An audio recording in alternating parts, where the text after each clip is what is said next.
69,000 शिक्षक भर्ती में शामिल साथियों नमस्कार।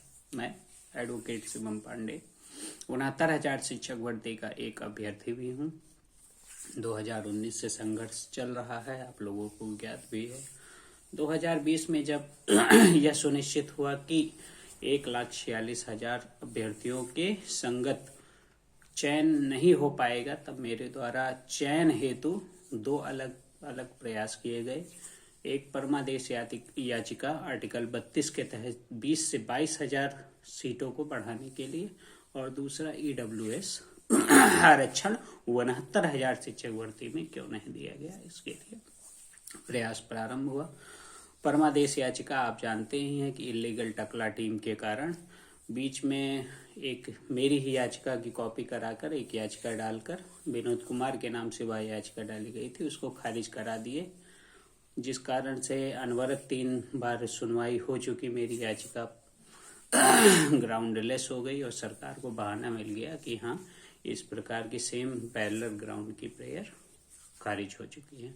तो उसमें सफलता नहीं मिली, लेकिन EWS में सने सने आगे बढ़ रहे हैं। EWS का लगभग काउंटर रिजाइंडर सब पूरा हो गया है। हमारे सीनियर सिर्फ बहस करना बाकी है, चूंकि माननीय उच्च न्यायालय प्रयागराज में केसों की संख्या अधिक है, पेंडिंग केस बहुत हैं, इसलिए सने सने नंबर आ रहा है, और जिन भी याचिकाओं का नंबर आ रहा है वे सभी डिसाइड हो रही हैं। आपको ज्ञात है कि शिक्षा मित्रों के मैटर में 25 अंक भारांक जिन्होंने लिपिकीय त्रुटि के कारण नहीं भरा था, उनको वैकेंसी से बाहर कर दिया गया था। ये भी तभी याचिका डाले थे जब जियो आया था, और जियो आने के बाद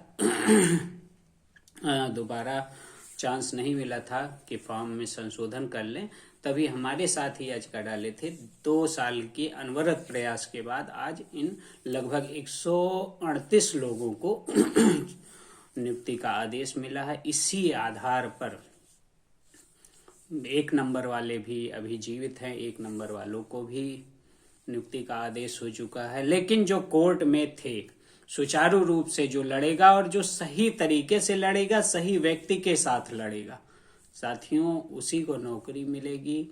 माननीय न्यायपालिका नौकरी देने नहीं बैठी है, माननीय न्यायपालिका कार्यपालिका के द्वारा किए गए गलत कृत्य को सुधारने के लिए बैठी है, और उसको सुधारने के लिए यदि किसी अभ्यर्थी का अहित हो गया है तो उस अभ्यर्थी को नौकरी जरूर देगी। मैं आपको बार बार यही समझाता रहा हूं कि माननीय न्यायपालिका में यदि जुड़ना है तो एक सही माध्यम से जुड़िए। स्वयं प्रयास कर सकते हैं, स्वयं करिए। सिर्फ याचिका डाल के टैग कराने वालों से बचे रहिए। और जैसे शिक्षा मित्रों को प्राप्त हुआ है, 1 नंबर को प्राप्त हुआ है, और अभी एक और धमाका होना बाकी है, EWS को भी प्राप्त होगा, और एक जो आप लोग नहीं जानते हैं 29,000 शिक्षक भर्ती में, वह भी होना अभी बाकी है। 69,000 शिक्षक भर्ती में भी वह होना बाकी है। कुछ साथी जो पुराने हैं वो जानते हैं 29,000 शिक्षक भर्ती गणित विज्ञान में भी मामला बहुत तेज पकड़ चुका है। कुछ न कुछ उसमें भी अभ्यर्थियों के हितार्थ ही होगा। 69,000 शिक्षक भर्ती में लगातार अभ्यर्थियों के हितार्थ हो रहा है। कोर्ट में जुड़ने से आपको यह लाभ होगा कि यदि जब भी फैसला आता है, 1 दिन, 2 दिन, 10 दिन, 15 दिन बाद फैसला आता है, तो आप उस फैसले के ग्राउंड पे नौकरी के दावेदार हो सकते हैं। साथियों, शिक्षा मित्रों का मैटर बहुत ही पेचीदा था। संशोधन वालों को कोर्ट ने पहले भी शामिल कराया था, तो फिर इनको क्यों नहीं, और चूंकि इनको शामिल कराने से मेरिट पर प्रभाव पड़ता, इसलिए इनका आदेश नहीं आ पा रहा था। लेकिन जस्टिस महोदय आशुतोष श्रीवास्तव जी ने पूरी बात सुनी, तो इनके साथ जो अन्याय हुआ, चूंकि परीक्षा प्राधिकारी नियामक ने जो विज्ञापन निकाला था, उसी विज्ञापन पर जो फॉर्म भरा गया था, उसी फॉर्म को सचिव बेसिक शिक्षा परिषद द्वारा निकाले गए विज्ञापन पर मान्य कर दिया गया।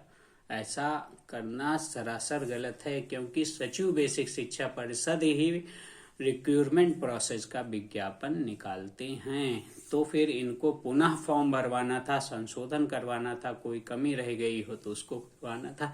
इसी कारण से शिक्षा मित्रों को लाभ प्राप्त हुआ है। और अभी बहुत ना बोलते हुए सिर्फ इतना कहना है, आप लोग जहाँ हैं वहाँ स्वस्थ रहिए, मस्त रहिए, व्यस्त रहिए, भरोसा बनाए रखिए, धैर्य के साथ देखिए। नौकरी संबंधी जो संकल्प लिया गया है वो जल्द ही पूर्ण होगा। आप सभी के हृदय में खुशियां आएंगे, जीवन फिर से खिल उठेगा। इन्हीं शुभकामनाओं के साथ अयोध्या धाम के शिवम पांडे की तरफ से जय श्री राम।